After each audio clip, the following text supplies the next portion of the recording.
Қайырлы кеш достар. Бүгін бізге зарплата түсті. Канадада әр 2 аптада зарплата беріп отырады. Bi-weekly деп атайды оны.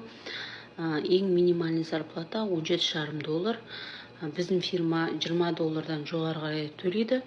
Әр жұмысшының зарплатасы әртүрлі. Қанша жыл жұмыс жасады, қандай должности қандай жұмыстар атқарады, соған байланысты әр жұмысшыға әртүрлі төлейді. Бізде